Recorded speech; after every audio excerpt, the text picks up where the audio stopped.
All right, good morning, guys. We are going to go through our warm up for the day, and then I'm going to walk you through our cricket lab again that I had talked about yesterday. So if you go to week 4 and you go to Wednesday's folder, you guys will have your warm up here. And we're going to go over this together. I know it has yesterday's date. That's my fault again for trying to switch it around. We ended up not needing to do that. But today you're going to type in, identify the independent and dependent variables for the problem. Will an egg float higher in water with more salt? Remember to look at what we can change, and that's our independent variable, and then what's a response to that change, and that is the dependent variable. So type in your answers for this problem, and then tomorrow in class we'll go over our warm-up and kind of make sure we get set with that. Once you're finished with your warm-up, you're going to go back to Wednesday's folder, and yesterday you should have open the document for the Cricut Lab. I think we did that. If you did not get it, you will click on the assignment and you'll just make a copy of your Cricut Chirp Lab, and then we will walk through how to get that set up here. So on your screen, you should see a copy of the lab document, and it's going to look like this, and it's going to say, can crickets tell the temperature? The next thing you're going to do is on your document, click the Scientific Method Cricut Lab link, and that's going to open it up in a new tab. And I suggest that you split your screens so you don't have to click back and forth. So our lab today is going to be testing different variables for to see if a cricket chirps faster or slower when we change something in its environment. You should also see your lab setup where it says scientific method and begin. If you don't, you may have a screen that says Adobe Flash. You will need to allow that to run in order to play the simulation. Once you're ready to begin, you're going to click the begin button and then click on Cricut. This will bring you to the introduction, and you're going to click on next to move through the screen. We're going to first set up our problem, and it's going to give us a scenario. On several hikes in the White Tank Mountains, you have come across the same noisy cricket. Now, you have a question, what mountains are you visiting in this lab? So here is where you will find your answer.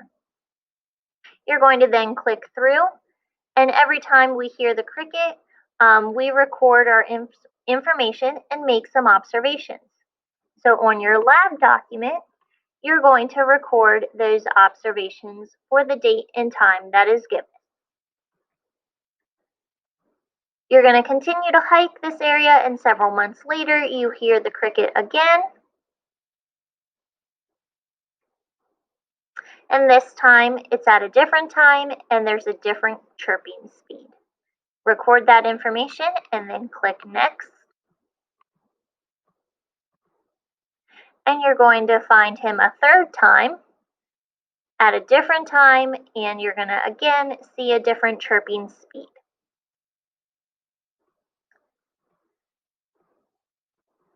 You decide to take the cricket to your lab, and so now you need to define a problem that can be investigated scientifically. On your lab document, you're going to take a minute and answer the question, why would taking the cricket back to the lab help in designing an experiment?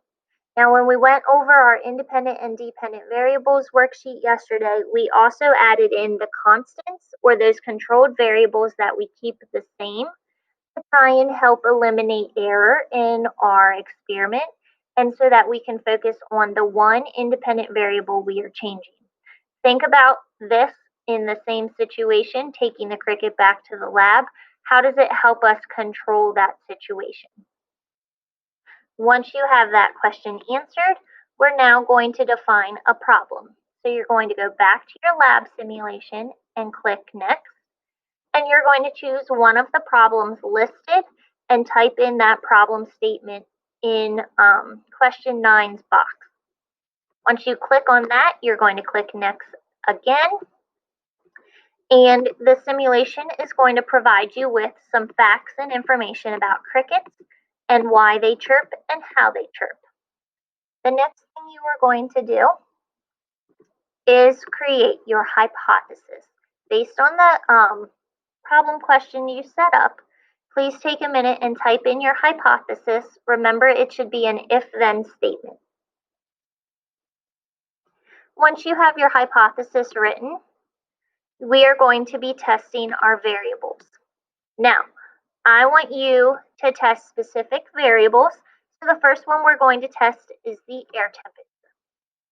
Once you select air temperature, all of your other variables need to stay constant. So we are going to click No.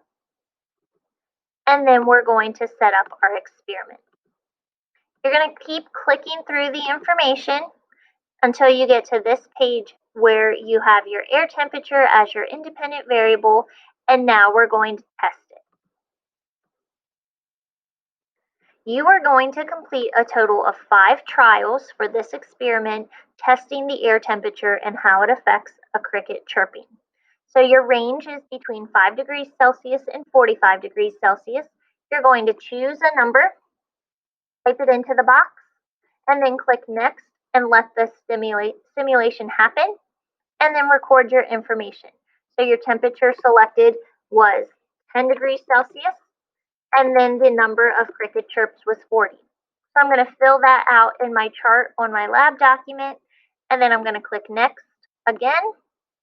And yes, I want to repeat the experiment with a different air temperature, so I'm going to click Yes and click through Next, and then change my air temperature. So whatever you want it to be, as long as it's between that 5 and 45, you're going to complete that for the full 5 trials. You're going to record your information. And then once you do the 5 trials, you're going to click No. And it's going to ask you if you want to repeat your experiment with a different hypothesis. This time, you are going to click Yes because we need to change our variables. You're going to click Next again as you go through, and it's going to pull up the variables list. This time, you're going to test the humidity. We are going to test 2 other variables in this experiment to collect data and then compare it and see what variable is actually causing a cricket to change the amount of times it chirps. So this time you're going to click on humidity. And again, we want to keep all our other variables the same. So you're going to click No, click Next, and then we're ready to perform our experiment. And this time our humidity can change between 10% to 80% humidity. So you're going to select 5 different levels of humidity again. You're going to click that and let it run. And then you're going to record how many times our cricket chirps. And you're going to click Next. And then again, repeat that 5 times. Once you have that done, you're going to click No. And then it'll ask you if you want to repeat the experiment with a different hypothesis. And you will click Yes. We're going to go back to our variables list. And this time we're going to click Wind Speed. Again, all our variables should remain the same. So click No. And we're going to perform our experiment testing wind speed. And on your lab document, you are going to record that data for this 3rd variable. So this one is between 0 and 7 meters per second. You're going to choose a wind speed and then record your cricket chirps. This last one you're going to do 5 times again. And once you have your 5 trials, you're going to click No. And then at the end of this, when it asks you if you want to repeat the experiment with a different hypothesis, you are going to click No. Now you are done with the simulation. You are going to move to your lab document, and you have some analysis statements you need to write. So the first one is write what you noticed about the information for each variable you tested. This is just an explanation of the data you collected and how it changed.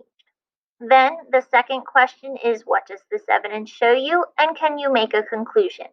You should be able to make a conclusion at this point because the evidence showed you what specific independent variable causes a cricket to change in the speed that it chirps.